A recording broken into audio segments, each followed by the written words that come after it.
So before we get into the assignment of the challenge, there are two little details you need to know in order to complete the challenge. I wanted to cover them quickly. Valuable pieces of information. They have to do with annotations that you can apply to the model to change the model and what happens in the database, what happens when we scaffold out the controller and the views.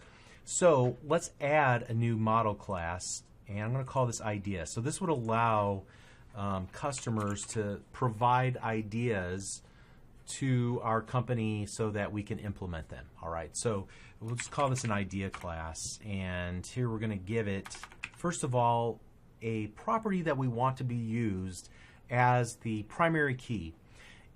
This is the first tip. You need to choose a name that follows a convention so that the entity framework Code First Migrations knows, or Code First knows, to treat that column as the primary key for the table.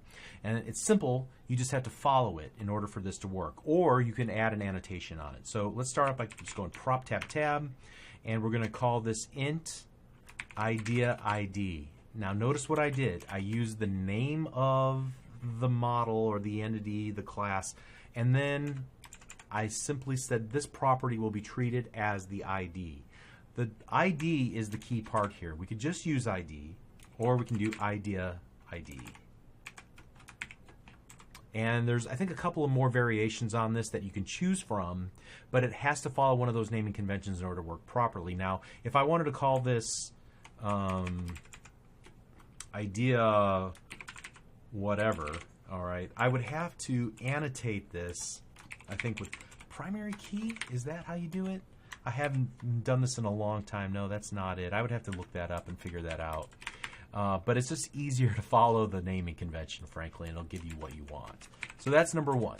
Make sure to name the primary key of your table using the word ID. And if you want to include the name of the table, or rather the class, you can do that as well. All right, so that's good. First of all, prop tab tab, string idea name, prop tab tab, string description, right? And then we're going to add another column that's only intended for a few select people. So the idea here is that customers would log in and they might propose ideas for the company, for a product, whatever the case might be, and anybody can see the ideas, but only admins will be able to change the or add notes or write some notes attached to this idea that's a great idea, we should actually implement this.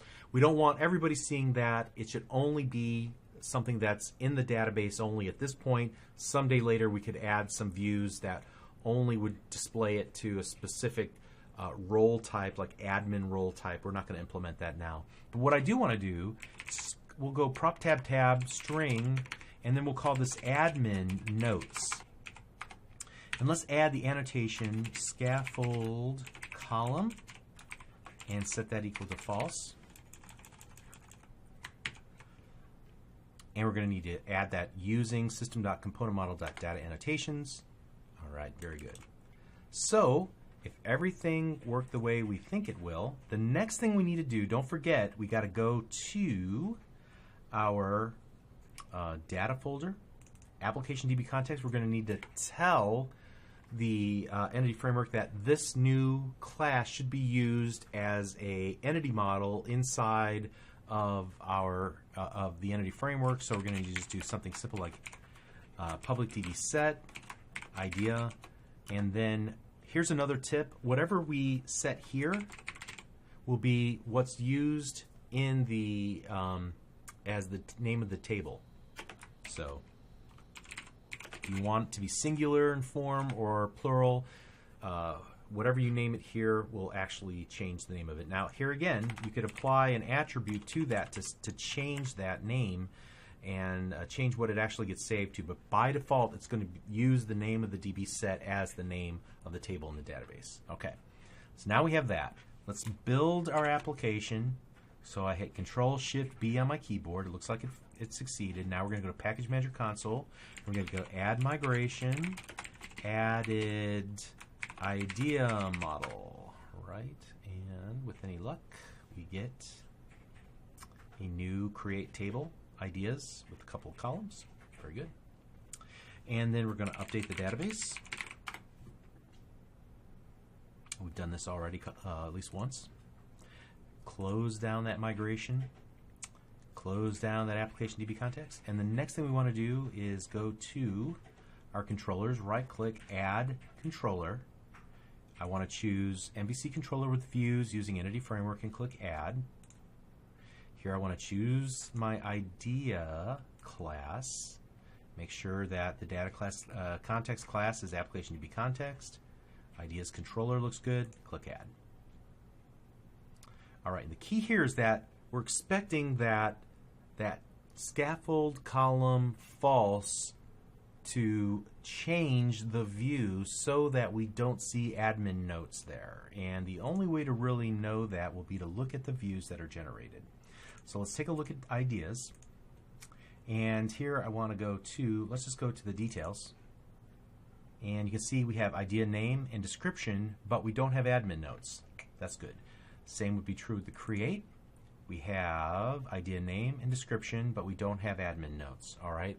So those are a couple, I guess it turned out to be 3 tips about naming convention and annotations that we can use so that we can properly show or hide fields in our views, and then also getting the Entity Framework to treat the names of things correctly so that they come out as primary keys or they come out as the right table names and so forth. All right, so now I think we're ready to issue the challenge. We'll do that in the next video. We'll see you there. Thanks.